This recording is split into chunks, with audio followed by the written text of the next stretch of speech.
Hey, my name's Owen. I'm one of the worker owners here at Urbane Cyclist, and today we're taking a closer look at the Salsa Marrakesh touring bike. So the Salsa Marrakesh is a loaded touring bike. It's really designed with like proper loaded expedition style travel in mind.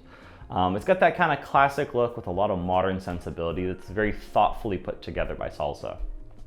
So we're going to start this little overview by looking closer at specifics on the frame, and we'll elaborate a little more into the kind of build kit towards the end. So looking at the frame itself, it's a 4130 triple butted tube set. So you'll notice it does have an external kind of flare when you're looking at that down tube. Looking at the front fork, you'll notice lots of eyelets all over. So you're going to see kind of bike packing style triple pack mounts as well as lowrider pannier capabilities, and you'll see the complete bike does come with a front lowrider. And looking close towards the axle, you'll see also a front and a rear facing eyelet. So you have basically the world is your oyster for rack compatibility, fender capability all together. As we kind of look up towards the head tube here, you'll notice it does look a little bigger than maybe a traditional touring bike. So most traditional bikes, if we're looking at something like a disc trucker, they're going to use an EC34 external cup headset. This uses a mixture of a zero stack 44 and an external cup 44 headset. This does increase the stiffness a little bit, and that's what they're also doing with that flared down tube. So to give you a little more steering precision, better handling while loaded. So as we kind of move to the middle of the bike, you will see the kind of classic stuff. So we do see a kickstand plate.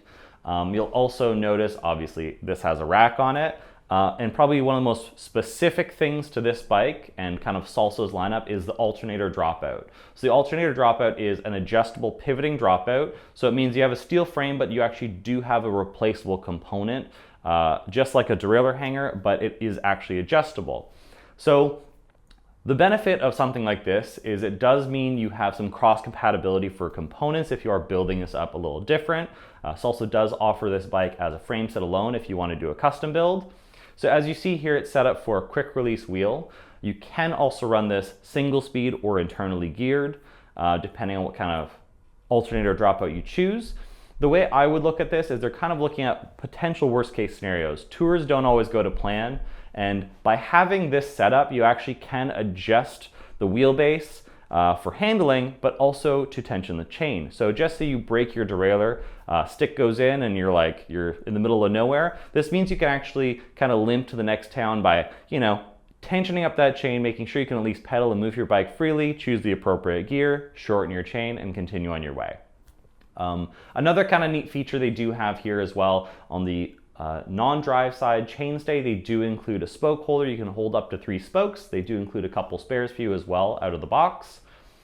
That pretty much sums up the kind of global look at the frame specifics, and then we'll take a little closer look at the actual components and the build kit.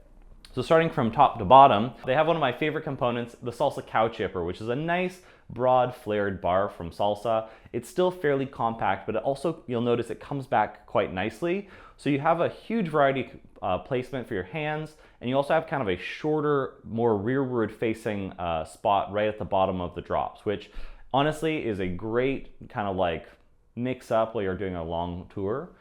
As far as components here, we do have some nice TRP brake levers, which are matched to TRP Spire C mechanical disc brakes. You'll also notice the bar and shifters, which are a bit of a standout. So these are geared 3x9 as the complete build. And this is a very polarizing component.